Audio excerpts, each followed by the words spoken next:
Hello, everyone, and welcome to BookCraft. My name is Colleen. I am your host, debut author, serial entrepreneur, and today I have the incredible pleasure of Steven Puri is here on the podcast. Welcome, Steven. Nice to see you. It's fun to be here. I know of the many guests you have had, I'm probably an outlier in that I can write a mean email, but not a novel.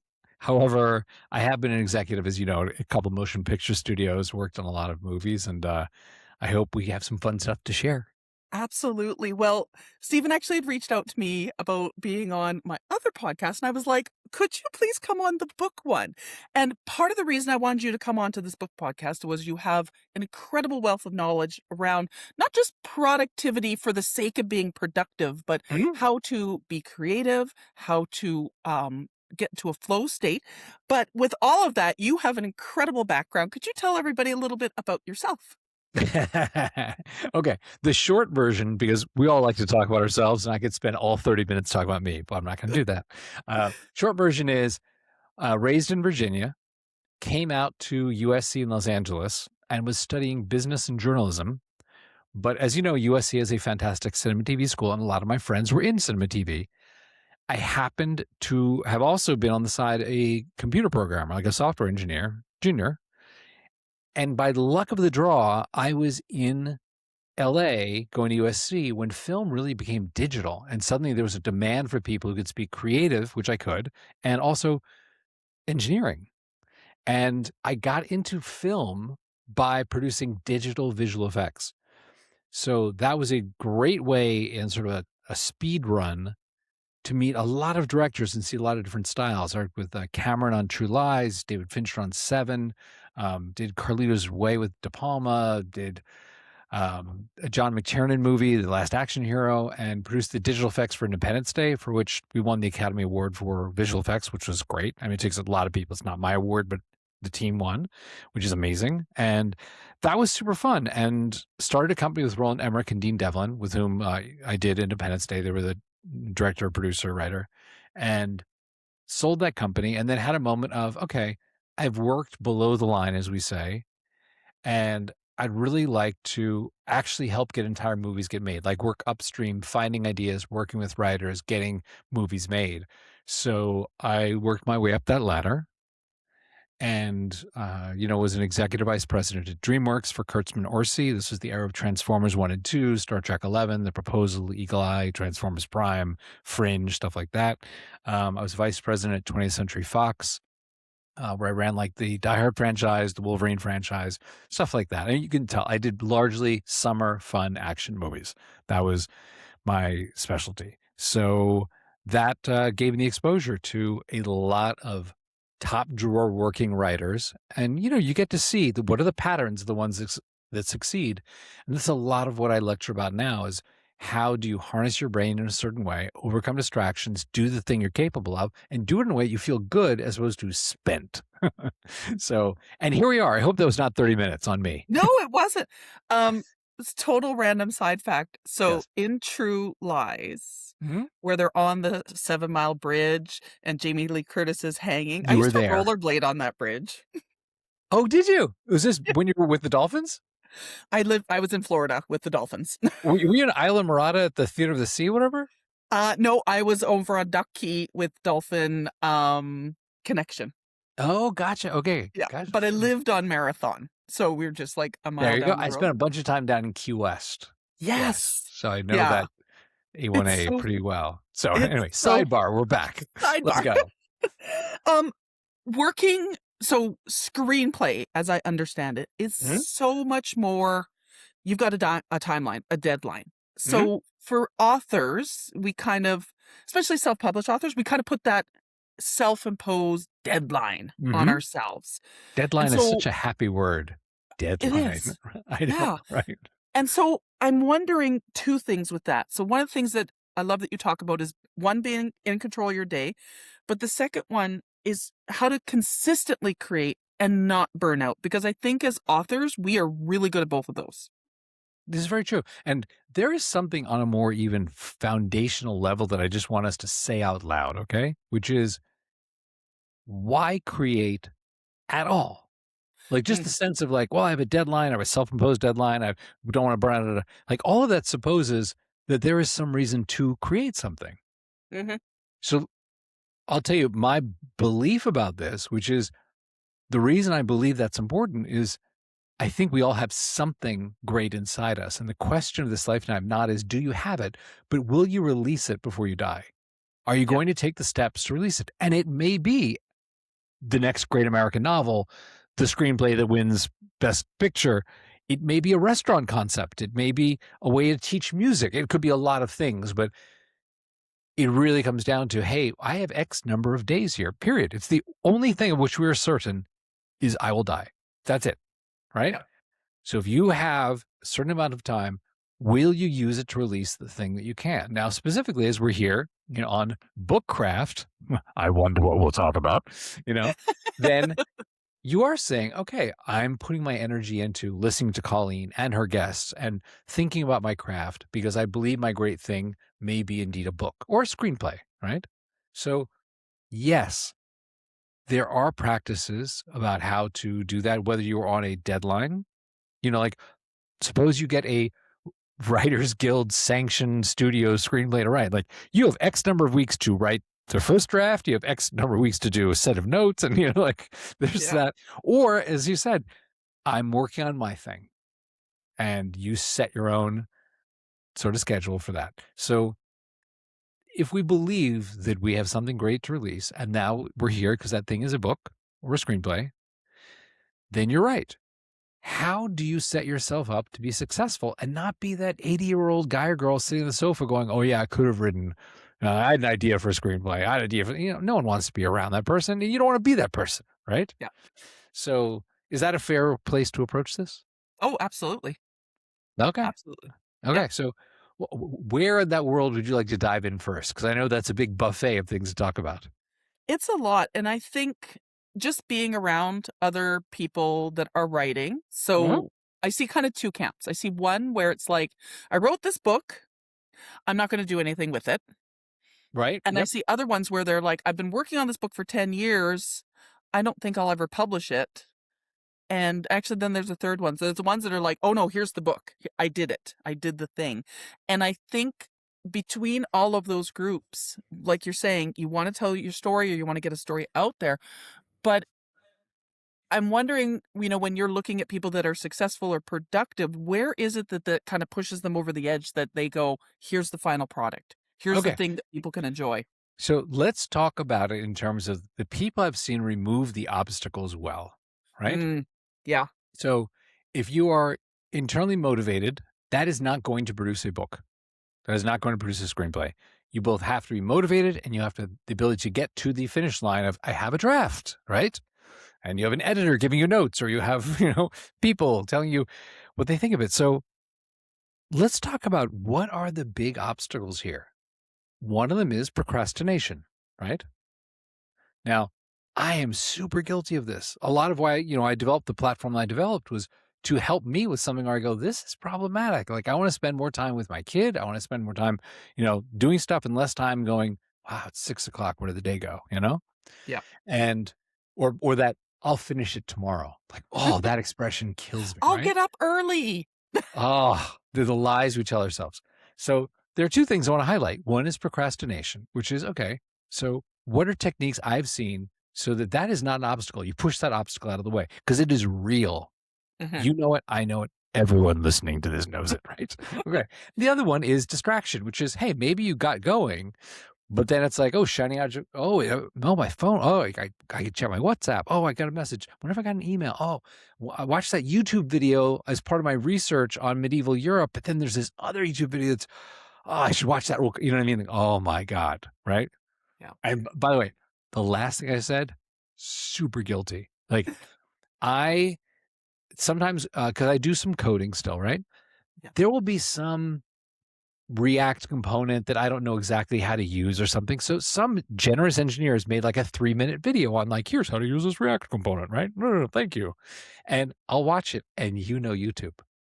At the end, it's like, hey, Steven, I know you've been working on making crispy skin salmon. Do you want a quick video on how to make that? And I'm like, oh my God, I do. I was going to make that tonight for Laura. I should Here's probably the watch that. countdown, 5 seconds. Oh, all right. Exactly. And it'll be like, hey, you love, flying. Here's a video on the avionics of the A380. I'm like, oh, they're fascinating. The biggest plane ever made, and I'm Yeah. gone. Another 15 minutes is gone. And, it's how they do it. So let's just say procrastination, distraction. If we can overcome those two, push those obstacles out of the way, we have a much higher chance of doing the thing, right? Yeah. And we may do it well, we may do it poorly. Hopefully, we just practice and get better, right? Iteration. And I'm not here to teach writing, but I'm just to say, like, Michael Jordan did hit every free throw, the first time he grabbed a basketball. So let's just talk about how we get on the court and play. Yeah. So with procrastination, yes, there are the great techniques about how to overcome that. Sometimes it is as simple, and I'm speaking for myself also, it's as simple as the thing that you say tomorrow at 9 a.m., I'm going to start writing. I'm going to do whatever. The thing that may be holding you back is either you haven't clearly defined what it is you're going to do at that time. Like, I know I was going to, but I need to research first, or I should do an outline or a character Bible, or, like that's, or the thing you've set out to do is very clear and it's huge. You're not going to accomplish it. Tomorrow at 9, I shall write my novel. Right? That's not something, it's not a task, it's a 90,000 goal. words, easy. Right, exactly. So, easy tips on how to deal with that kind of procrastination, right? Assuming you're not dealing with self-sabotage or, those sort of things, which are deeper than we're gonna go into in 30 minutes. So, having the ability, and you and I both respect Cal Newport, among others, right? Mhm. Having the ability to say, you know what, maybe it's the end of the day. I want to set myself up tomorrow that I can get to the work as opposed to feel blocked about, I don't know where to start. It's so big, or I didn't define what I was going to do. Is set yourself up by saying, oh, tomorrow at 9 a.m. when I start, the first thing I want to do is I'm going to spend an hour, time box it, and I'm going to work on a character Bible. I'm going to say, let me dig down on this character and I'm going to outline the first act of the screenplay. I'm going to outline the structure of the novel. It's very concrete, achievable thing, right? So you overcome that obstacle as you say, you know what, I'm going to be clear about what I'm going to do when I sit down, so I'm not lost, and it's going to be something that's not so large, it's just intimidating. You're like, let me go check the fridge real quick. Did I do the laundry? I should probably start a load. Yeah. Um, so not that everyone's ever said that, including people on this riverside right now. Yeah. Okay. Yeah. So And procrastination. yeah. And by the way, when we were building Sukha, the flow state app, one of the things that I was like, we have to build this in because I do this, is that too big thing where I will set up tasks that are like 5-hour tasks. And we built a little AI assistant that says, hey, I saw you wrote down you're going to write your novel tomorrow. Like, press this button. I will break it down for you into like 30-minute pieces that you can just knock out. And it feels really good when you do knock 2 of them out, as opposed to I made a small chunk of work against that massive mountain, right? So Exactly. that's just something to think about. Then let's go with distraction. Yep. What distracts you when you sit down to work? My biggest thing is, oh, I didn't do the social media post. I'm writing this book, but who's going to find it because I didn't do the social media? I hate doing social media. And then I grumble, grumble, grumble. I pull out the weapon of mass distraction, Oh and then God. I'm Oh I'm God. Yep. done, I know. You're gone. and it was like, and if I would have just sat down and did the thing, planned the post, it would have been done in a few minutes. But then I'll be like, oh, wow, it's 4 o'clock and I need to write 5,000 words. And I'm a pantser, so I'm like, okay, just start typing, clackety clack, like, let's go. But yeah, that's for me. And I think for a lot of people, it's you got to do that other thing or this won't happen. And it kind of gets you in that panic state where you're like, oh my gosh, I have to do this. That is You very don't true. have to. This is true. Now, let me ask you this. Has there been an environment where you have found, oh, this was really conducive to my working? And by environment, I mean, you can define that as broadly as an oral, like oral, like sound environment, a Mhm. physical environment, a temperature, a lighting environment. Are there things you found like, this is kind of my jam? Here's what I need. Yeah. If I One, I went on a writing retreat, so that removed all the I have to go do the laundry and the dishes because I Yep. didn't have to do any of that. And you couldn't. Yeah, I couldn't. I mean, what am I gonna do? Ask the Airbnb person to bring over their laundry? Like, you Right. Yeah. know? Excuse me. I need to procrastinate. Do you have anything you need done? Yeah. And I found with that, it was like I had a nice place to sit. I had both my computers Mhm. with me on the retreat, and I was able to focus so well because all the other things in the background weren't there. So I've tried to recreate that. I'm in my little writing room now downstairs, and I've Mhm. set it up so that I don't have to continuously break my flow state to go do something else. So I also like the 25-minute timer thing. That keeps me Pomodoro's, motivated. yeah, can be great. So, Yeah. what about sound? Is there any kind of sound environment that helps you? I do the lo-fi for focus. Interesting. So, how did you find that? Oh, it's great. I How as soon how as did it you find starts it? playing as soon as it starts playing, everything else is gone, and I'm actually I find I'm not even listening to it at all. I'm just in my head working, but Right. it just keeps everybody else away. Which is amazing. Okay. So, let me share with you something that uh, how I learned more than I thought I was going to learn, right? So, when we were designing the flow state app, one of the things that was very important, you read a lot of the work on this, it's like music really seems to help people get in. And there's a bunch of research that says for most people, the sweet spot of like dropping into a flow state is music that's like 60 to 90 beats per minute, certain key signatures more than like D minor, for example, and has long melodic stretches that repeat. Mm, So it sort of like lulls you into it. And you know, for most people, it takes 15 to 23 minutes to drop into flow for the brain to actually, like the prefrontal cortex to kind of like shut down and you become kind of one with the writing or one with the whatever it is you're creating, right? So I happen to, as you know, have a bunch of friends who are film composers, right? Who have time on their hands these days and reached out, said, hey, here's like the general guidelines. Could you write a couple hundred hours of this sort of music? Doesn't have to be like, 30-second tracks. They can be 10, 20-minute long tracks sort of thing, yeah. right? Super fun, threw them up, felt very proud with all this original music, right? From these composers that you probably hear on television, on film. So interesting curveball. Buddy of mine, Julian, who works for LucasArts doing like Star Wars games, he mixes his sound guy for the Star Wars stuff. And he called me up. He said, I just got back from Nepal. Apparently, it was his son's graduation present. He'd done very well, got into good college. And as his gift, he's like, where do you want to go? Son says Nepal, right? So he goes, we were in Kathmandu one day and it poured rain so hard we couldn't go out. But it was this warm, lush, delicious rain. He said, I had some of my recording equipment with me. So I recorded it. And I got back. I'm like, I'm never going to use this in a Star Wars game. I don't know what to do with it, but it's so cool. So he said, you have that flow state app. Do you want to use it in there? And I was like, sure. I never really thought about that. There's not a lot of research I read on rain, but we'll try it. Yeah. Can I tell you, we quietly put a playlist in there between the lo-fi and the up tempo and the down tempo stuff. We just inserted a playlist. There was his 2-hour track of rain. We called it Himalayan Dream Rain. It Mhm. became our third most popular playlist.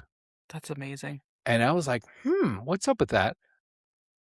I run the platform, so I know people's email addresses. So some people I saw listening to it, I emailed them, can I talk to you? I'd love to learn why over this bespoke, like, original score music we have, you're choosing to listen to rain. And it was very interesting because it was about triggers. Almost everyone I spoke to said some version of this sentence. Oh, it brings me back to a period of time when I was young and I would have to study for finals or study and it would rain. Like my grandmother raised me in Georgia and it would rain around finals time. And I just remember I got to buckle down and be inside and do this. And it just brings me back to that. Right. Yeah. Um, and that was fascinating for me. So we left that up there. I tried some other, what I called naturescapes. Yeah. Not No. popular. Didn't, the rain was the one. Yeah. And then there was a UK blogger who is part of our membership.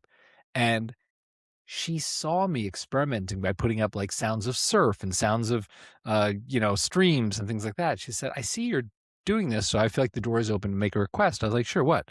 She said, everyone thinks of me because my blog is still written as if I write in this cool coffee shop outside London. She said, I actually had a baby during the pandemic and I can't really go to coffee shop with like a 1-2-year-old. So I write from home as if I'm still the cool blogger in the coffee shop, right? She goes, any chance you could find the recording of a coffee shop and I could listen to that while I write? Yeah. Yes, I found some dude in Vienna, Austria who recorded his local coffee shop. We threw up a playlist called Cafe Vienne. It is the sound of the espresso machines going, little clattering of plates. She loved it. It's become a hit, Yeah. especially for writers. Yeah. So there is something about these oral environments that we create that if you are sensitive to it, if you want to pay attention to it, it can help set the stage, if you will, for your writing. And then it cues you that you're going to write. Yeah. Anyway, back to you in the studio. That was a long speech. Sorry, I'm back. No, but it's true because I just thinking of that playlist in my head. So I have the two. I have the lo-fi for focus, and then I have the rain because I love rain. Mhm. But as you were saying that, so we've had torrential rain here in Alberta, which is fine because the province is not on fire. I'm okay with it. Good. But I got a lot of work done in the last 2 weeks because it's been pouring rain, and I've Yeah. just been, having that on while I'm clackety clack. Um, that's so interesting that you say, because now that I think of it, it's like, yeah, those are my two things that I use. Now, also with the app that you developed, so you have the soundscapes. You also have like the timer feature, like the Pomodoro type Yeah. method for people as well. Do you find like for people that are trying to, that golden, ring of I'm more productive, what do you, we, You we make it like to, sound out of reach. When you do it like that, it sounds like, sure, pal. And in my fairy tale, the dragon comes. God, I love dragons. Dude, every fairy tale does. Go on. Let's Yes. hear it. But I'm wondering, is there combinations of things that people find where they say, that's the thing that gets me into my deep work, my flow state, where Mhm. I'm more creative or more productive? Well, let's talk about environment a little more. I'm going to tell you a story. So, when I was in visual effects and, did independence and stuff like that, Roland and Dean, who are the director, producer, and writers, they went off to write. And Roland told his assistant, go rent the villa. And I overheard this. I was like, oh, what is that? They're like, oh, Roland and Dean rent this like villa in the hills of Puerto Vallarta when they go write. They go down there for like a month or two and sort of hang out there. And it's like their place. So the assistant, Joey, came back that day and said, oh, it's already rented. It was like an Airbnb before Airbnb. It's just kind of a vacation rental. You didn't get there first. Someone else was there. Yeah. And Roland called his entertainment attorney, this guy, John Deere, a fantastic attorney. And he's like, John, buy the villa. And I, little kid from, Vienna, Virginia, I was like, what just happened? And by Monday, Roland owned a $5 million marble villa in the hills of Puerto Vallarta. Where those current renters were, I don't know where they went. I'm sure they're nicely paid to find another rent. And I went to Dean. I was like, because I could relate to Dean a little more. I was like, Dean, can you walk me through that? Like, you guys just dropped like $5 million to buy it so you could write? And Dean said this. Dean said, there's a room there where in the morning the light comes in over the pool. And there's something about that room where when we go there, we never think about cast availabilities, studio notes we're going to get, the budget of what we're doing, what season of we just write the movie that we would want to go see. Mm. He said, so it is worth it to us to have that available. And now it's available all the time. Now they came back 6 weeks later with the screenplay that became the third highest grossing movie in film history. Yeah. It was part of their thing to go there and just go deep inside that room. And that room was part of their sugar. Now, it's not to say that you need a $5 million villa because not all of us are going to do that. I'll have it And in I'll my tell you, pocket. later, when I was working with Alex Kurtz from Bob Orsi, awesome guys at DreamWorks, right? When they were under the gun, it was like, we have to turn in Transformers 2 in 2 weeks or whatever. They would have their assistant. Well, just context. Our bungalows, like the DreamWorks studios, were on the little Amblin compound Mhm. on the Universal Studios lot in Hollywood, in like the Cuenca Pass, right? So Yeah. it's kind of in LA. And they would have their assistant rent a room at the Universal Hilton across the street from Universal Studios. which is not a glamorous property. I'm just gonna say this is like where you stay with your kids the night before you go on the rides and then you get out, right?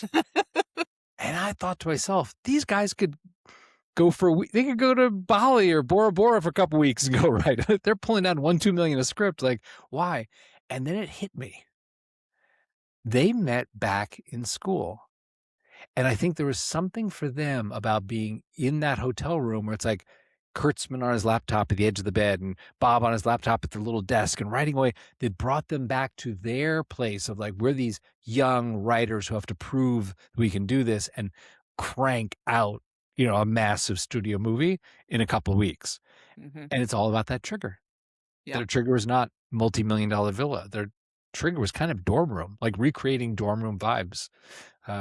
So I think that's something that the more you become attuned to, what kind of oral environment works for you, gets you in the zone, what place in your home or in a coffee shop, whatever works for you, what time of day. Like Ron Bass, who wrote Rain Man and My Best Friend's Wedding and a bunch of stuff, he's famous for not talking to his family in the morning. He's like, I can't ask you about who wants cornflakes and who needs a ride to school. He's like, I need to go write before I talk to you, because after I talk to you, I can't hear my characters in my head.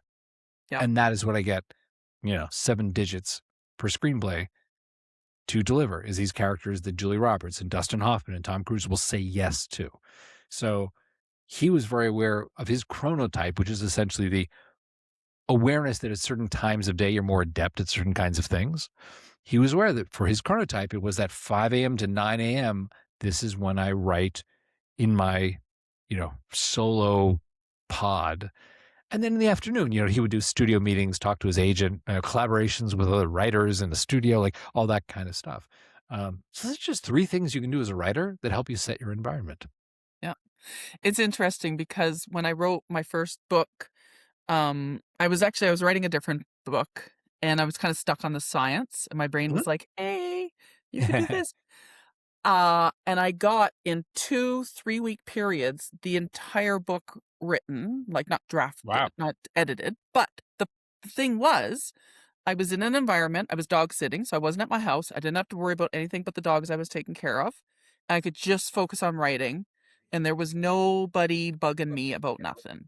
And the dogs were great because they would just hang out beside me, and I got so much done. And so I realized as I was writing the next book, I was missing that. And that's why I went on the writing retreat.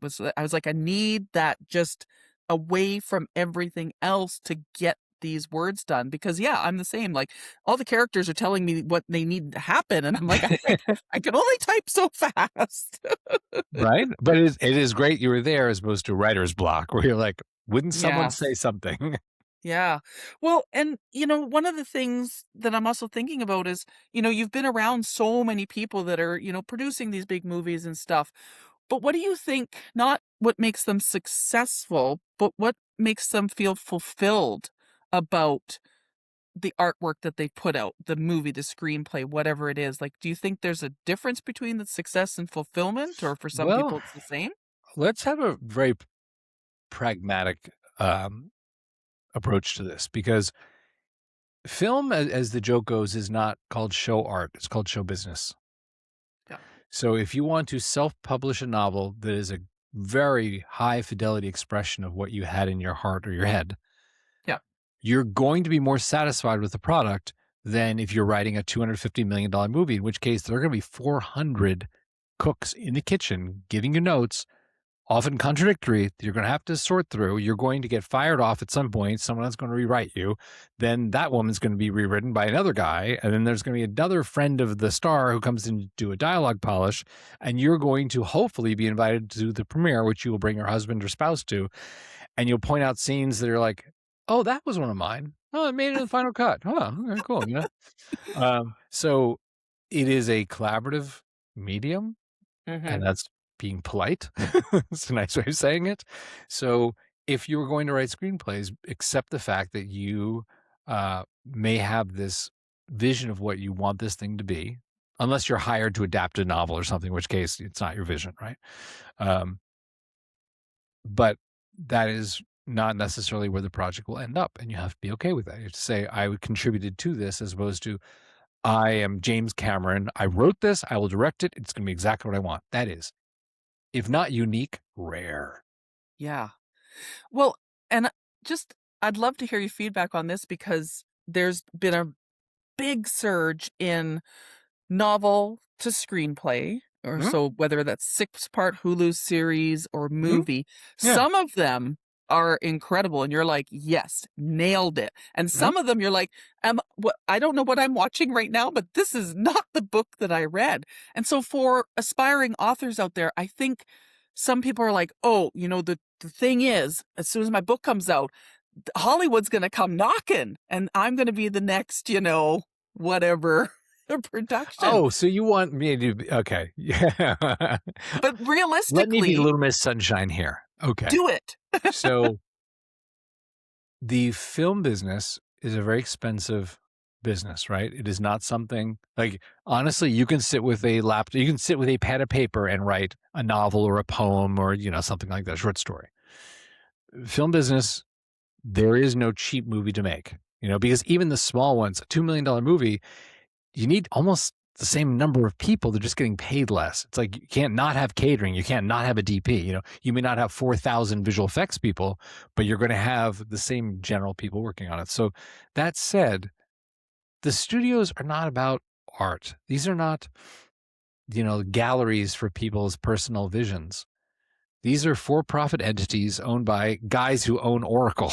You know what I mean? Like these are not artists who are doing this. And you have to understand that they want to mitigate risk. They're not Yes. looking to make great movies. They're looking to say, of the things available to release, what gives me the greatest chance of keeping my job year after year? So, unless you have a social media presence where you can say, hey, I'm a YouTuber with 3 million followers, and when I tell them to go see my backdoor, whatever, like they're going to go see it. Like, you're going to have a hard row to hoe. Yeah. If your book is a bestseller, you may get some interest, but they're going to want to see that your audience shows up for movies. Um, so it is not to be gloom and doom, but writing a book is not like you're just going to instantly attract interest. What is going to attract interest is risk mitigation. How can you tell a studio executive your chance of getting fired will go down if you make this, not up? Yeah. And it's funny because I'm on different sites where they're like, "Oh, Sony just picked up this Mhm. series of books." And so, but the thing is, there's a big divide between they picked up your book and they're going to make it into Mhm. something to they're going to make it into something. Cause like you said, it's the risk. And, and publishers, traditional, there's only 5 publishers left, but traditional publishers are the same. When they're looking at your book, they're like, what's the risk of publishing this book versus saying no to this book? Yes, and think about the And budget risk. When you oh, the say budget publishing a risk. book, like the budget of publishing a book and it failing is much smaller than spending $200 million on a movie and it fails. Exactly. And it's so, and I see a lot of authors and they've got their hopes up that they're like, "Oh, my book is going to totally be." I mean, I would love mine to be one as well, but I'm realistic because I've worked with film crews and I know how You much work know, goes into it. yeah, It's like this isn't really a real thing. I mean, mine would make really good one because in my head it's excellent. yeah. But let us say this: as much as I know what I said is kind of like gloom and doom, and I want to respect that, but I also don't want to blow sunshine up Yep. anyone's, what, Mhm. unnecessarily. Let me say the positive side of this, which is when I was a young development executive, you're friends with the 400 other young development executives around Hollywood, right? And when you read something great, you do tell your friends. Like when you have that Tuesday morning call going, hey, what'd you read last night? And most of the time you're like, oh, I read that awful thing from Ari and this terrible thing came from, but every now and then you're like, ooh, I'm going to slip you this thing I read is really Yeah. good. You got to, this guy's coming to town, this girl's coming to town. You have to meet with them. They're straight out of, NYU film school or, North Carolina School of the Arts, whatever it is, right? So there is value in saying, hey, maybe I don't have an uncle whose last name is Ellison. Maybe I don't have, the social media empire of, Jimmy Donaldson. But if I really focus and write something that is empirically great in a subjective world, but I mean, there is better and worse that we all kind of agree upon. And how do you do that? You go deep, like I'll tell you this, a lot of action writers with whom I worked, or, who come in because, as a student executive, once or twice a day, 5 days a week, you have people sitting around your coffee table pitching you on buy this thing we want to do, right? Most of it is writers who write from seeing other movies. Mm, And you can hear it in how they talk about this, right? They're like, okay, so it's like a scene out of Die Hard where, John is looking for, and it is a very small subset that actually write from the truth of life. They're yeah, like, this is that moment when your kid goes to college and you watch them walk into the dorm, and for the first time, they don't look back at you to wave. This is where you capture that moment. And you're like, that's a real moment, and that is painful AF. yeah, And that is what you get from going deep, not from saying like, okay, so then it's like kind of that Matrix moment where he stops the bullets, but then we're going to do the chase scene. You know what I mean? Like you're just this pastiche of other movies you've seen, and you can feel it when you watch those movies. You're like, they feel like a photocopy of a photocopy, you yeah, know? yeah. And I find like, I don't watch as many movies as I used to. And Mhm. part of it is because didn't I see this already? I think I saw this already. Yep. Yeah, true. True that. And even with some books, some books I'm like, I'm pretty sure I've read pretty much all of these things. But the last thing I kind of wanted to touch on though was a bit about, for people that are creative Mhm. and they are trying to actually get their work out there, Mhm. and they're trying to mitigate their distractions and be productive, Mhm. get out of the burnout. What would you say to somebody that's, actually really wants to be that author published? What would be the thing that you're like, this is going to Oh, be straight up. I something can that I can tell you helps? what that is. If Yeah. you asked me in my 20s or asked anyone in my little friend group in my 20s, oh, of all these young writers, filmmakers, which are going to be the most successful, Mm. we would have over-indexed on talent. Oh, We would have said like, "Oh my god, like you have to read Colleen, like she's amazing. This short film she made, or this guy's, right?" Now you're cut to 20 years later, and like the Austin Film Festival is not that long ago. And yes, some friends from film, when they come to Austin, they remember I'm here and they look me up, and we hang out. And we'll tell you, the ones who are inviting me to their premieres and their parties and stuff, they are not the ones that in my 20s, we were all like, "Oh my god, they're the most talented, that's just amazing." No, they were the ones who were the most tenacious. mm, They're the ones who could take no to their face and not cringe and run back into their hole. They're the ones who could say, "Okay, that just means I need to find someone else who'll say yes, or take this no and whatever their notes are and make it better." And that ability to say, "Okay, I'm gonna keep walking forward," tenacity over talent. hmm. That's something I did not understand in my 20s. And you'll get Wow. better. I mean, you'll iterate if you keep writing, if you keep directing, you keep whatever, like, God willing, you're going to get better. So I'm not saying these people are slouches. It's just you start somewhere. But if you recoil the first time someone rejects you, creativity is subjective and hard. Just you got to move forward or become an accountant where there are ones and zeros and the right answers. This is the correct tally. Then Yeah. there you don't get your feelings hurt. No, that's good advice because I do as I see people in this industry, like I'm a lifelong learner. It's core value. That's what I do. Mhm. And every time I hit a wall with something, I'm like, oh no, there's somebody smarter than me that's figured this out. I just Yeah. got to find them. And then I Yeah. go down the YouTube rabbit hole and I'm like, oh, but then I can learn. Mwah. But Yep. it's that tenacious persistence. I said one of my other episodes, the relentless forward progression. Yes. You got to keep moving forward. Correct. 100% And agree. yep, the no's are going to happen. But that's why I also put my own publishing company together because it's like now I am in control of everything. I like to be in control too. Yeah, I get that, and I'll say something slightly contrarian to what you're saying, which is you are not always the best judge of your own work, right? Because you're so close to it. Yep. So sometimes the no there can be a gift hidden inside the no where someone tells you something, and if you listen in an unemotional way, you're not like, you don't like me, you don't like my work, you don't understand it, you don't understand. If you just go, okay, they're saying no, let me listen. Oh, okay. You will hear something that you can then use to make it better. Yep.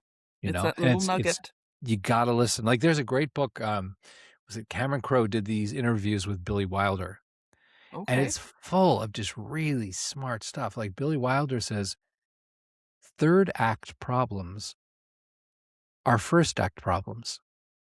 And what he's saying is people will watch your movie, and if the third act doesn't work, da, da, da, they'll say, well, I didn't really believe the ending where the character did. I didn't like the thing. Oh, he should have got it. And what he's saying is you don't solve that in the third act. What they're telling you is in the first act, you did not set up that ending properly. Yeah. And that's, as a mature writer or director, filmmaker, you start to understand. You're like, okay, they're going to give me notes about the third act, but I have to go fix the first act for the third act to work. Yeah. Yeah. My editor is also my boyfriend because he's an editor. And Awesome. when he edited the first book, I was like, and then I was like, nope, listen, just listen. Yeah, And it exactly. does. It makes it better because Yep. you're so close to it. And you're like, I must use this word and this sentence and this thing. And I've gotten really good now of objectively going, oh, that could be a bonus chapter short story. Take it out. It doesn't move the story. But I also, sometimes there's this, well, you have to move the story forward at every single plot point and everything. And sometimes it's nice to have a story that just builds and grows. And And you're just like, breathes gosh, on its own. Yeah, yeah, I love these characters. I like seeing what's happening. So I'm just saying. yes, Thank you so much for having me. This is super fun. this I was hope this has helped for amazing. anyone listening. Thank you for staying. Yes. Where can people find you though? You've got, Oh, easiest okay, way to find me is if you want to try getting into your flow state, we make an app, a website for exactly that. And it's free for 3 days. Use it as much as you want. Use it 72 straight hours if you want. See if it helps you to write the thing. It's at the Sukha. Sukha means happiness, by the way, in Sanskrit. So the website is Sukha, Sukha.co for company, the Sukha company. And perfect. drop in the group chat. Say, hey, I heard you on Colleen's podcast. Amazing. I will put the link to that below. And again, thank you so much for being here today. This This was is awesome. amazing. Have Yes. a fun afternoon in Alberta. Oh, I will. I will. And for everybody that's been listening or watching, if you enjoyed this, please tell a friend because that's how more people find out about the podcast. So thanks, everyone. Thanks, Stephen. Bye.